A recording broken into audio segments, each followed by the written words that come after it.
You're listening to the On Humans podcast, a show which makes new research about humanity more accessible to everyone and more meaningful to the big questions about who we are. I'm your host, Ilari Mäkelä, and today's topic is one that has been very difficult to avoid recently. The topic is war, but also the flip side of that, the human capacity for peace.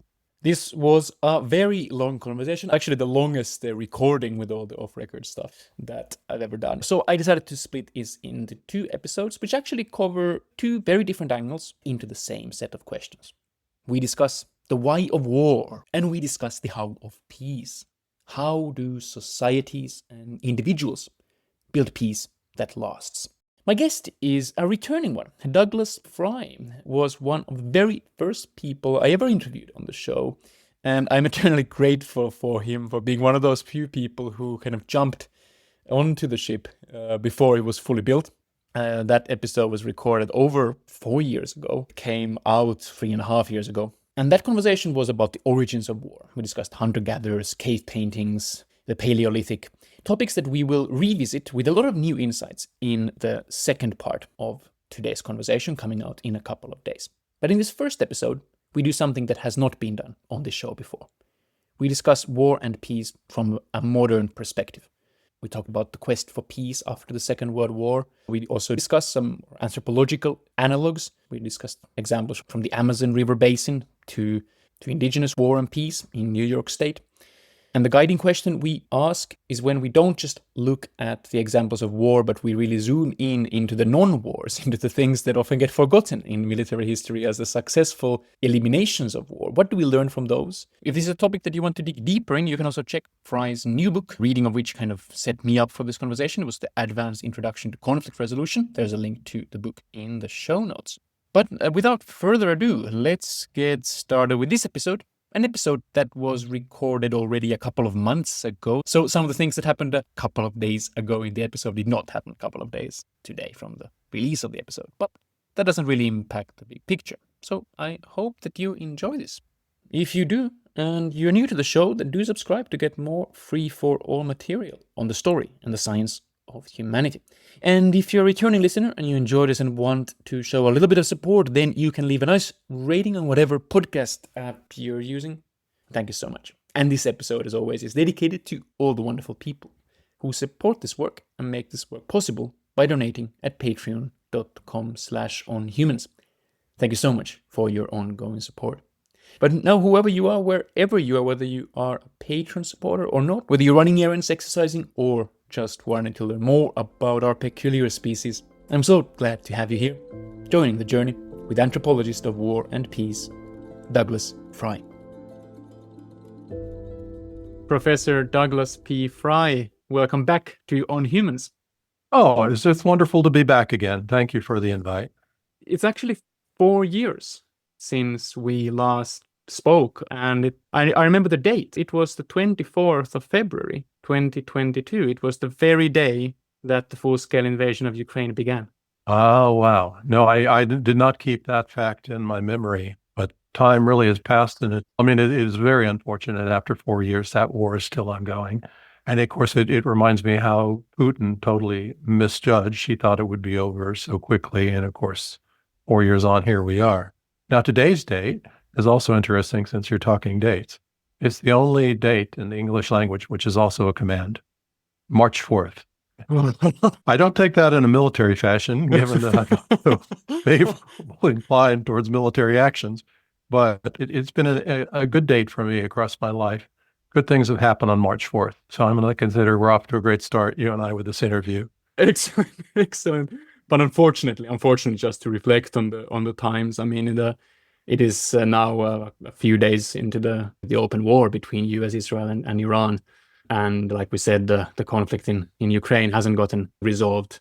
Situation in Gaza and the other areas of Israel, Palestine have gotten worse and worse, really. So it's quite a time to be a peace scholar like you are. What has it been like?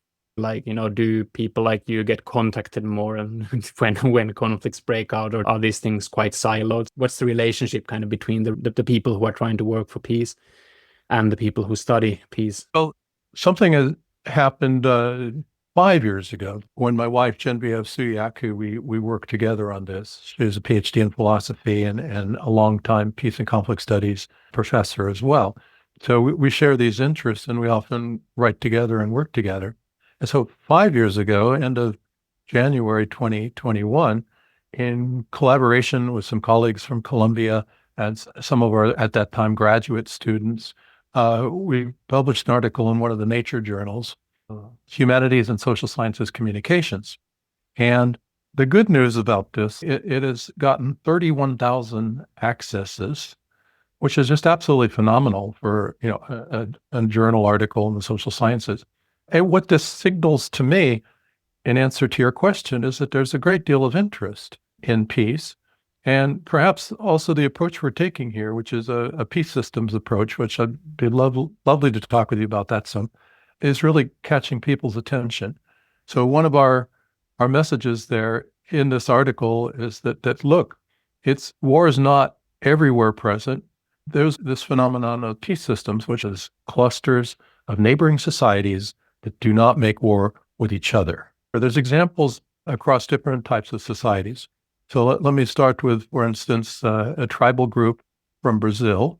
And this consists of 12 neighboring tribes from the upper Xingu River Basin who are part of this non-warring system. And they're a case where they will practice defensive war if attacked from outside by other indigenous groups outside their peace system, but they do not make war on each other. And they have a lot of common ceremonies. They implement or initiate chiefs together as a group for different subgroups of the system, and so on and so forth. So that's a tribal example. Then we have some historical examples, and these are where you had individual communities, societies living next to each other with histories of war. Let's look at Switzerland, for example. A great example of a historical example were these cantons. Swiss cantons were previously warring on and off with each other for some 1,000 years or so. And eventually, in 1848, they implemented a constitution and came together as the Confederation of Switzerland. So after that, no more war amongst the members of the Swiss Confederation. And as people probably, most of your listeners probably already know, there's different language groups in Switzerland, and there's also Catholicism and Protestantism and various interesting historical divisions. But all this was put aside to come together as one new nation, and hence war was abolished in 1848 for that country. And here's one close to home that I can't resist mentioning, of course, would be Norden, the Nordic countries. And again, I find it really interesting how we don't hear about these things. The Nordic countries have not made war with each other for over 200 years. Who knows that, right? Yeah. Maybe you do know it. You're from Finland. Yeah. But it's an interesting history. So the significance of it is when you have a model such as peace systems, clusters of neighboring societies that don't make war with each other, you go, oh my God, there's another peace system. And nobody's really commented about it or looked at it or analyzed it. So those are three examples. In our particular study from 5 years ago, we had a sample of 16 peace systems of different types, and then we compared them systematically across a variety of different hypotheses as to what we thought might relate to peace and war with a comparison group. And we found a lot of differences. So if you like, I can say that now, or if you... Let's root them in one example. I appreciate you bringing up Nordics, which is indeed close to home for me as a Finn. But what listeners might not know is that you used to spend a fair amount of time in Finland as a professor, right? That's so true. Yeah, so in some sense, close to home to both of us. But let's talk about Switzerland. I think that's a really, really good point because it's something kind of like hidden from sight for most people. We're so used to just seeing a map of Europe where there is that one country in the middle with that one flag.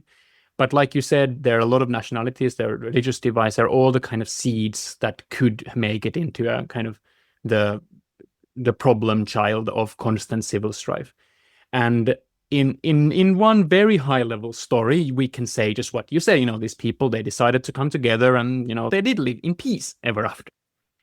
However, that is not always the case. The history of nation building is so full of pretty violent suppression of minorities.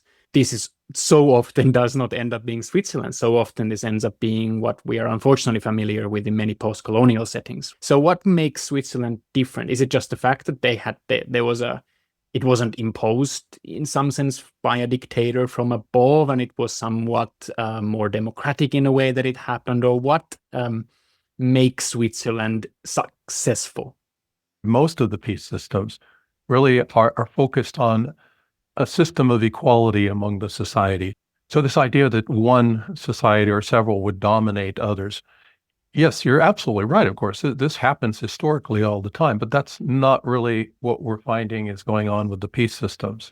To the contrary, it's a willful appreciation of common interests and that they could benefit from working together and being closer, giving up the hostilities, the war, which they may have well had in the recent past at the time that they're shifting gears.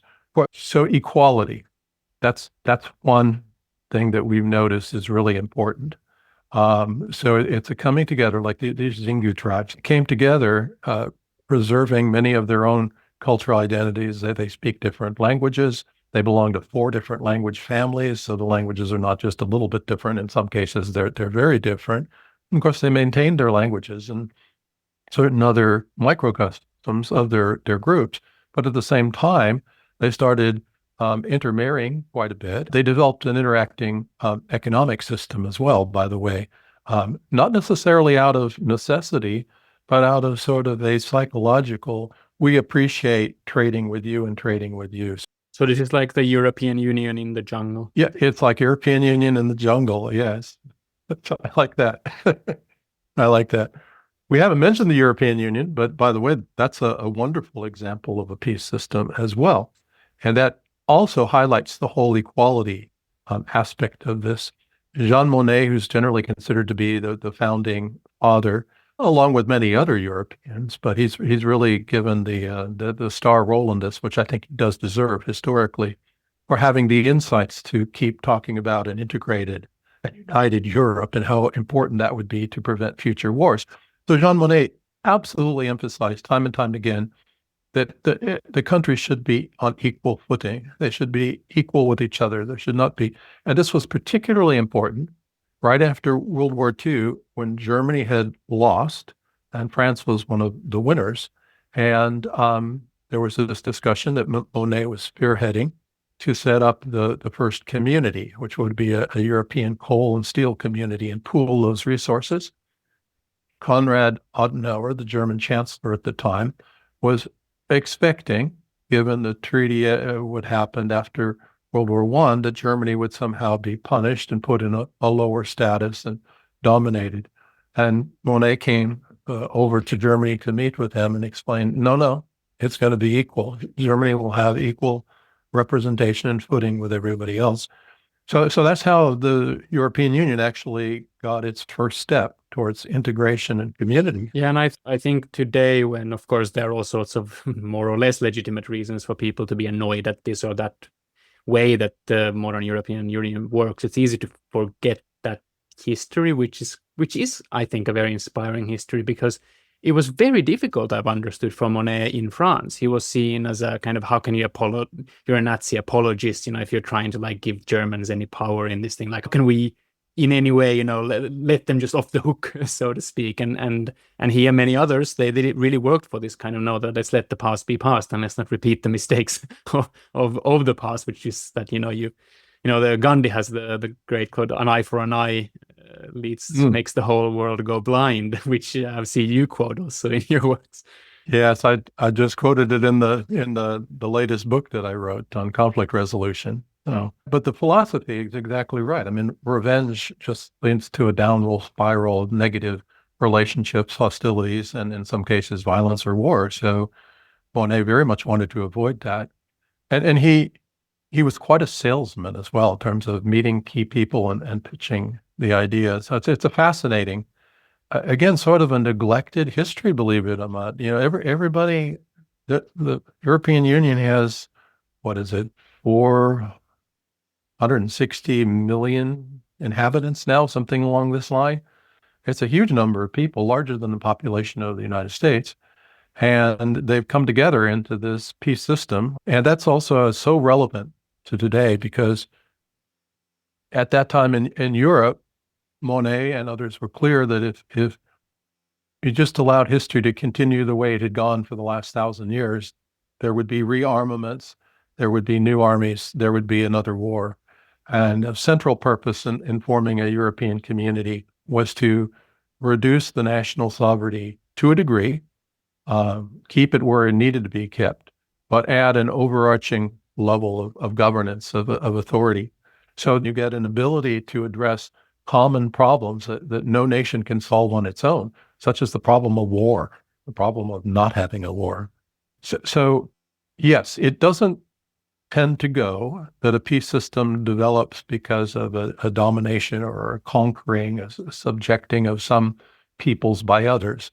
And as you alluded to, this can lead to a nation on the map with a lot of internal strife, different ethnic groups at odds with each other, resenting the history. And so that's not a peace system in the sense we're talking about. We're talking, again, about clusters of neighboring societies that don't make war on each other, with a negative definition of peace. And beyond that, what we found in our research is that a whole variety of positive things start developing, like these interactions, intermarriage, economic ties, even economic interdependencies, for example. Sometimes ecological constraints have been important. People realize their shared ecological interdependence, and this is a motivator. And interestingly, external threats, external dangers, military dangers is also a driver, it seems. Let me ask you on that. That was going to be my next question. How often do peace systems emerge without there being actually an external enemy that drives this? And I think that this is not just a theoretical question about history, but it's very, very important when we try to think about something as grand as world peace. Yes. Can we not just group together in order to be strong against that even greater enemy out there, but can we just decide to, you know what, peace is nicer than war? Because many of those examples, I don't know the Amazonian case. I wouldn't be able to comment on that.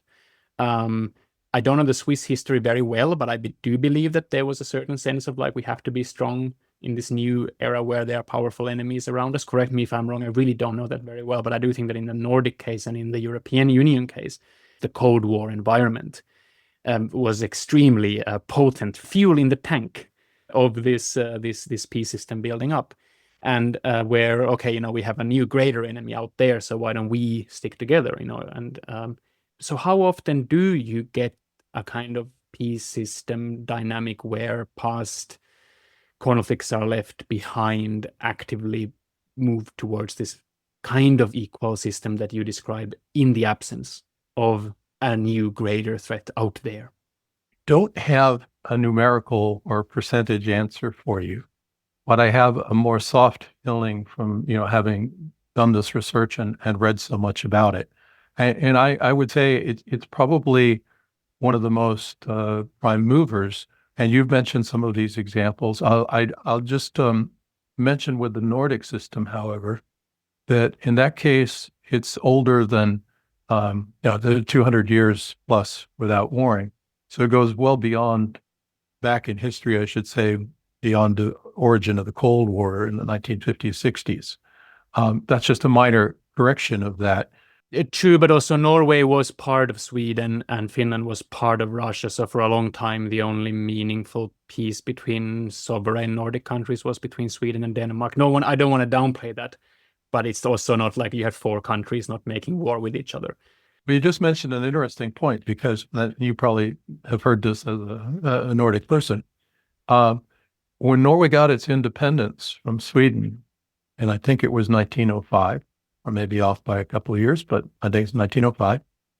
That's what people called the first Nordic non-war, which is sort of interesting. Yeah, that is interesting. Yeah. Yeah. And that is before the Cold War. So your point is well taken. Yeah. Right. And I think when Iceland got its independence from Denmark, not a shot was fired. It was all worked out politically in 1918 or so, something like that. But the other thing I say is the anthropologist is always interested in social change and social cultural factors. There seemed to be a gradual developing change of attitudes and norms. that basically minimized and put down war and violence, and built up at the same time things like forming consensus as working together, not engaging in war, following international law, and so forth. And a case we haven't mentioned yet would be the dispute between Sweden and Finland over the Åland Islands. And that was, as you know, handled by arbitration when there was the, I'm blanking, what is it? The League of Nations. Thank you. Blanking on that. That was handled totally through arbitration. And then both countries abided by the decision, although Sweden was not too happy with it. But in any case, there's various examples of how the system shifted from one where war was part of international relations and war was something that could conceivably use to keep a territory from succeeding and becoming its own nation and so forth, what just didn't happen.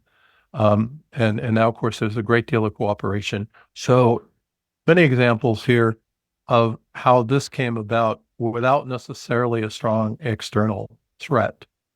So we sort of have to dig deep into the history of the cases. Some cases it's lost. You mentioned you wouldn't know about Xingu. I don't know either. How do you get this information? Anthropologists start showing up and talking to people over the last 100 years or so, and it's lost to history as far as I know as to how this came about initially. But what people have been able to document very thoroughly is that now it certainly exists. There's an overarching identity among these Upper Xingu tribes and so forth. They do have, though, I mentioned this before, some hostile, or they have had until recently, some hostile societies outside the system.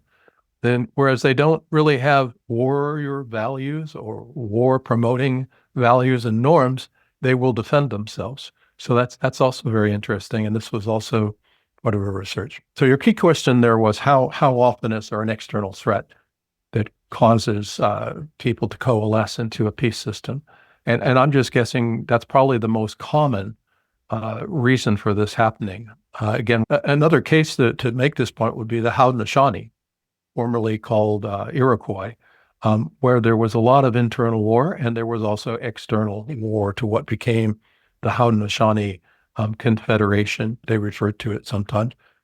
Different names, different translations, People of the Long House, the Great League of Peace, the Iroquois Confederation, all referring to this phenomenon where these initial 5 tribes, then 6, came together and ceased to war with each other. But they engaged in all sorts of nasty, horrible war amongst these neighbors, which basically cover what is now the state of New York in terms of an area. So a large area, large number of people fighting with each other and fighting with others, and they came together. So I think this is a case that makes the point that part of the reason, at least for this, and maybe a significant part, was to appreciate the benefits of doing this, but also to have a stronger defensive alliance against tribes like the Huron to the north and others, which were their enemies.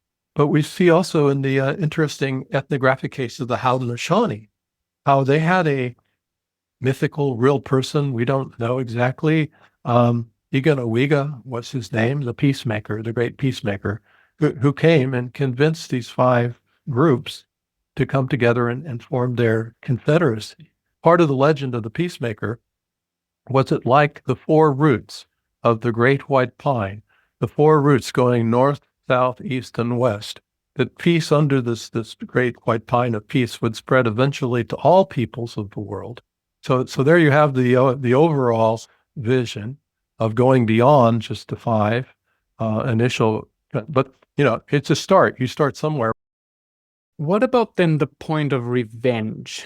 It's something which, as we already discussed, it was something very important in, for example, how to get Europe on a more peaceful path after the Second World War, something that was not done after the First World War when Germany was very much punished. This is textbook stuff. A way was found. Maybe it was due to Cold War mentality, maybe it was due to some more enlightened ideas, who knows. But nevertheless, this path without revenge turned out to be a great blessing. However, there is the problem with revenge is that it's kind of always destructive when it's done but the threat of it can also prevent bad things from being done to you. So I think it's almost like a paradox of revenge, where it's very easy when someone is doing revenge to say, no, no, no, just hold on, don't do it, because all these good things can happen if we reconcile. But of course, revenge as a threat is often what you do to prevent someone from attacking you. Like, look, you don't attack us, because if you do, very bad things will happen. Actually, you in some of your writings call revenge the dark side of reciprocity. Reciprocity, when people do favors to each other, there's a norm that you should return the favors. But the kind of darker side of that is that, we're not going to treat you equally well, whatever you do. Do you agree that there is a kind of dilemma there where, yes, whenever revenge is being meted out, it's almost always true that it would be probably better not to, but on the other hand, having a reputation of being someone who is not going to let someone just bully them, who is going to be able to revenge, is actually can be quite important as a deterrence. And if there is that tension, how to solve it? Yeah, important questions, really important questions. And they're fresh in my mind. I've just finished a book that will be published this month, actually. It's called Advanced Introduction to Conflict Resolution. And what I talk about in this new book, Conflict Resolution, is the relationship between resolving conflicts and revenge. And so if we're talking about resolving in a positive way, there can be prevention, like just normal social life, wherever we're talking about, around the planet. If it's a human society, there's social life, and it needs to be positive on the balance scale. People need each other, and a lot of dependencies here. Give that a moment's thought, and we realize all the different types of ways that we need other people in society. And this has been going on for millennia as the human species has evolved. And it's been going on probably much longer than that as other species, especially our closest relatives, have evolved to exchange good deeds and good favors. So here I'll mention another famous Finn, since we share the Finnish connection. Edward Westermarck was a remarkable person in the late 1800s and early 1900s for his anthropology, his moral philosophy, doing field work in Morocco is one thing he did anthropologically, and a sociological analysis of marriage and so forth. So one idea that he came up with, which I really think is brilliant, is to consider the emotions related to reciprocity. And he talked about how when someone does you a good turn, you feel the emotion of gratitude and you feel like you should pay them back. You feel the debt. It's not just a calculation, oh, this person made me a favor, I'm going to write it down as that there is something built in our emotional condition that keeps reciprocity going. Exactly. And that was his insight. And the other part of his insight, well, it works negatively too. You do me a bad turn, and I want to do you a bad turn. I feel resentment was his word he used. And that leads then into the dark side of reciprocity, of revenge. Westermarck said the emotion is there, and it doesn't mean that it's always enacted. The resentment is there, but not necessarily a desire to exact lethal revenge. So I've looked into this myself, and I've found some cross-cultural studies. What actually tends to happen is approximately half of the cultures in a very large cross-cultural sample allow for revenge killing, and the other half do not. Interesting. But the interesting thing for me, and this is what I'm emphasizing in the book, is the emotional element of it. And if we're going to deal with conflicts and how to resolve them, we need to understand this. So one study that I like, it goes all the way back from the Cold War era, was written by a very clever psychologist, Osgood, and he called his system GRIT, graduated, reciprocated initiatives in tension reduction. He hyphenates tension reduction so he can have GRIT instead of GRIT-R, following the acronym. So GRIT. And he spelled this out very well, I think, from the point of view of how to turn around a negative cycle. So this is all the way back to your question or your comment from a little while ago. How do you get out of this? Here's a great analogy. He says, imagine this teeter-totter, which is somehow balanced over this huge bottomless abyss. And imagine that you have the two leaders and each are taking another step outwards towards the edge of the teeter-totter. And as soon as one steps out, the other one has to take a step out away from each other to counterbalance, or they'll both go tumbling down. You see the parallel here to the nuclear arms race in the 1960s. And by the way, it's still a threat there, of course. So he said that you need to take very slow graduated initiatives towards tension reduction by moving forward towards agreement, forward towards positivity. Or another way to say this is reverse the downward spiraling to the negativity and go back up again towards positivity and reestablish positive relationships. So this is like what in 1 minute or 2 minutes, a summary of this. He's written a whole book on this in excruciating detail and well thought out as to what you should do and what you should not do and how you should do it and everything. And it remains a classic, and it remains so relevant to all of these conflicts. It doesn't matter it was written in 1962. It's just so relevant now. So I talk a little bit about that, not a great deal, but a little bit also in the book about how to get beyond this pattern of negative cycling down. You call it negative reciprocity, or if you call it revenge or tit for tat, see how that can be the negative steps going outwards. So you can turn these things around. Nobody says it's easy. It, in fact, is challenging and it's hard work, but it can be done. And I guess, am I hearing you right, that I guess the key there, the reason that this is not just a naive, or if you offer them peace, then all the world will have peace. The reason is that you, in this grit model, you don't just say, okay, we're just going to end everything, but you take a small step, and then you take the first step, but you take a small step, and then you wait for them to take a small step. And if they do take a small step towards you, then you take another one. Exactly. But they're small individual steps. and always you encourage them. You say explicitly what you're doing, and they probably, or they may not believe you at first because you're enemies and there's been hostility and you're both threatening to blow each other up, or continue a war or whatever it is.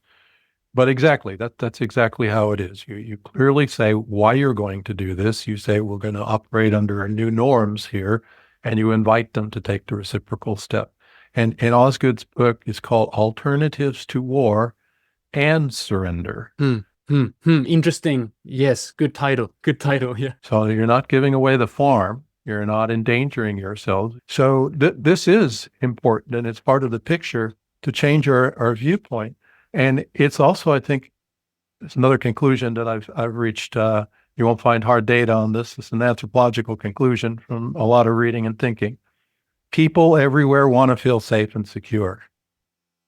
That's it right there. People everywhere do not want the 14th battleship or the Air Force carrier built. They don't necessarily want specific nuclear bombs. They want to feel safe and secure. So the irony or the absurdity is by building more nuclear bombs does not actually achieve that objective. It doesn't achieve the objective because this could be the end of all life on Earth. This could be the end of the planet. So how in the world is making more nuclear weapons or keeping the nuclear weapons we have making people safe and secure?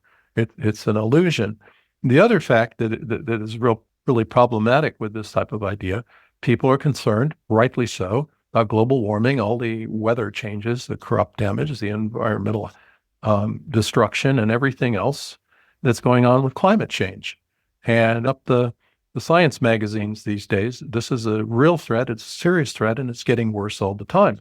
So this is a case where having more bombs and planes and missiles and threat of war, et cetera, gets us nowhere towards solving a real challenge to the safety and security of everybody. So again, I just hope and pray. If I was religious, I'd pray. I'm not, but I say I hope and pray that humanity figures this out.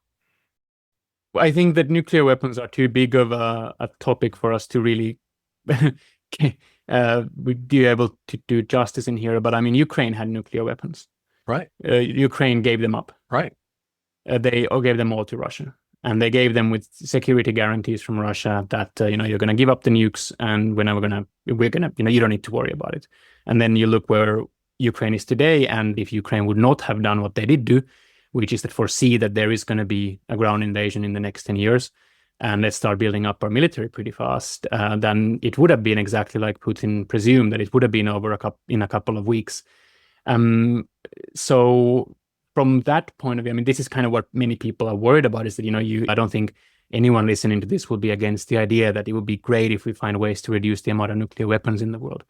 But I do think that it's one thing to say that we should find these kind of mutual ways where we slowly make one step to reduce a little bit and then continue only if the other ones reduce. It's another thing to say that we should just start getting one party gets rid of their weapons and hopes for the best. Totally agree. There's actually a recent treaty, let's see, the Treaty for the Prohibition of Nuclear Weapons was passed by the United Nations, I believe, in 2017, so it's relatively recent. What's interesting about this treaty, it prohibits countries from having nuclear weapons, making nuclear weapons, using nuclear weapons. It wants to, as a global treaty, basically denuclearize the world. And of course, the reasons for that are what we've just been talking about. It's a false sense of security for anybody as long as 9 countries, that's our latest count, have these weapons of mass destruction and could annihilate all life on the planet in a moment's notice. It's in a way, you could look at it this way, very lucky that it's not happened already, either on a smaller scale or on this huge, horrific scale. So it's sort of a ticking time bomb, we say, right? Yeah. And it's been ticking for a long time. So it's a big issue and a big challenge. What this treaty is trying to do, in one thing, is to acknowledge how the nuclear threat is so unequal, counter what we've been talking about in terms of peace systems coming together. These 9 countries that have them don't want to give them up. And that puts the vast majority of countries and the vast majority of people on the planet just held hostage without any say-so about their lives and their futures, that this thing hanging over us due to these certain small number of other countries who insist that it's their national right, their national sovereignty to have these nuclear weapons.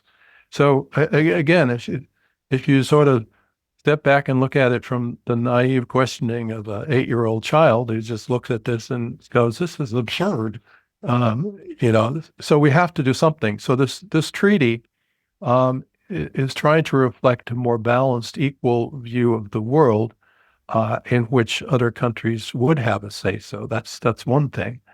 And it's also trying to create a popular movement around the planet of people everywhere that, look, we really are in this together. It's a horrible threat. It just continues, and it's largely off everybody's radar, but it is starkly right there that we could wake up tomorrow and be dead.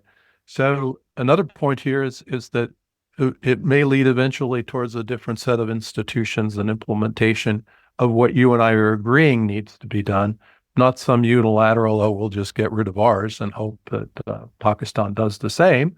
No, it's got to be worked out, and it can be worked out. These, again, you look to the lessons of, for instance, the creation of the European Union, the creation of that higher authority, creation of a set of new institutions, and so on and so forth.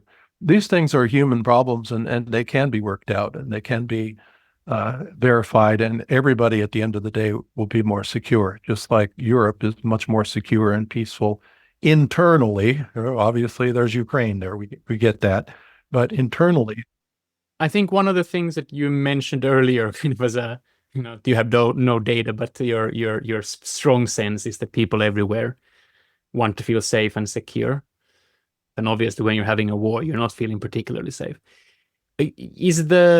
How much do you think that then the wars, the preference for war as a solution, how much does it come then as a reaction to we are under threat and therefore we have to act first?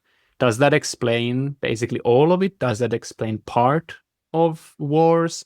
If we think of why do people go to war, and we try to have some, make a neat table with a few key motives, I'm sure that the feeling of safety, we are not safe if we don't go to war. That must be there somewhere. How big of a slice of the cake, how many percentages of wars do you think goes into that bucket? I would say some, but that's just one, as you said, you alluded to one of various factors why countries or societies go to war. I have a colleague, an anthropologist, Brian Ferguson. I think he's been on your show, actually. Yeah. He has been. Yes, and I consider him to be the eminent world specialist on warfare in anthropology, the anthropology of war. He's written extensively on all sorts of features of this, and I would quote him or allude to what he's written various times, that he sees the leadership as so important.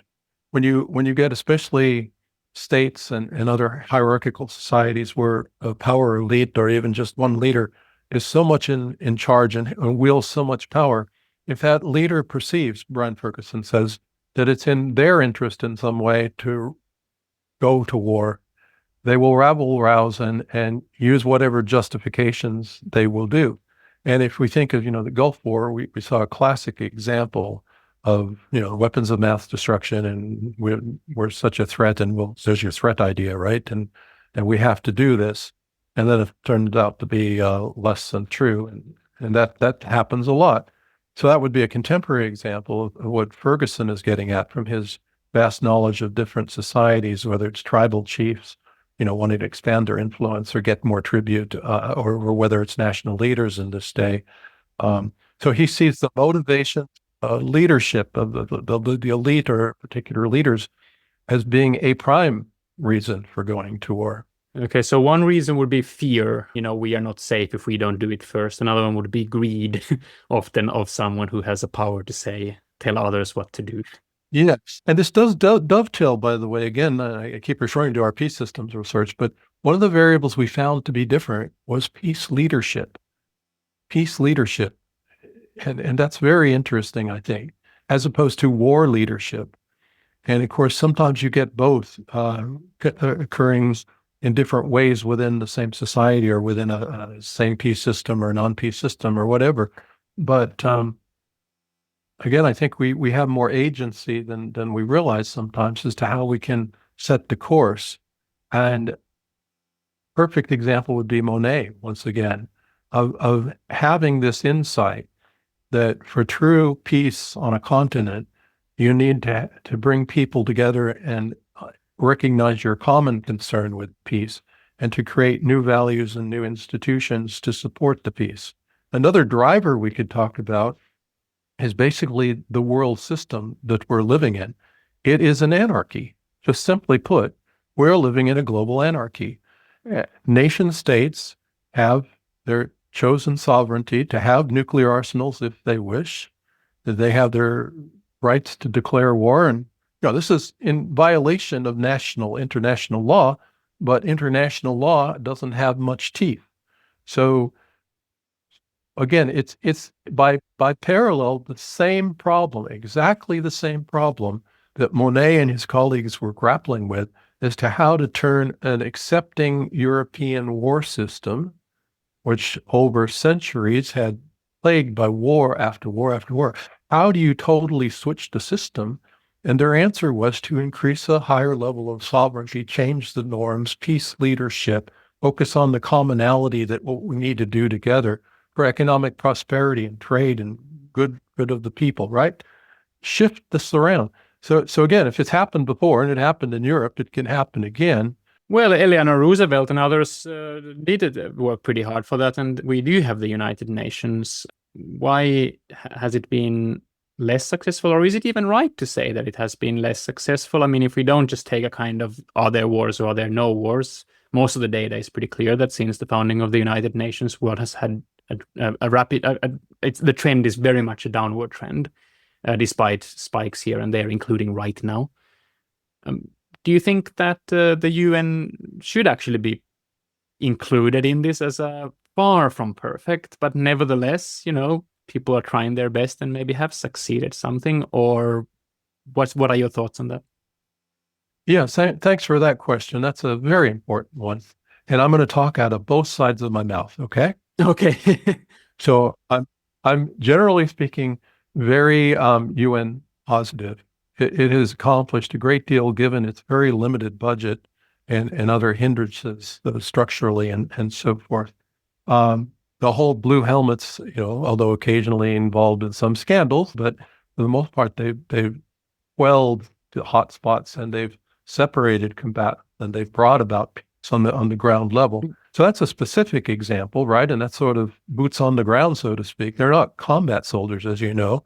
And Finland, of course, contributes to blue helmets. I met some of them on a Finnish train one time. Yeah, and most English speakers don't know, of course, that by far the biggest contributor is China. Interesting. I didn't know that. Yeah. So again, this is I'm mostly positive, and at the same time, I'm going to go back to Monet. And remember, we started with talking about how Monet's emphasis was equal footing. Yes, very interesting. Yes. Isn't that interesting? Yes, so here indeed. we have, after World War II, the 5 major powers being the permanent members of the Security Council. That's not equal. Yes. They tried to sort of diffuse it a little bit and we'll have these other rotating countries coming in. But that is basically, pardon the expression, half-ass. That's not equal. And then you add the veto power. Any one of the 5 can veto everything. That's not fair. So there are these structural issues, right, with the UN. So it's not perfect. And I think you actually expressed it well in your question, or you're raising this topic, really. Right? There's good points, but there are problems too. It doesn't mean it can't be reformed, right? There have been calls for reforming this for decades, literally. Well, then, if we zoom out and look at the question, or return to the question I already posed.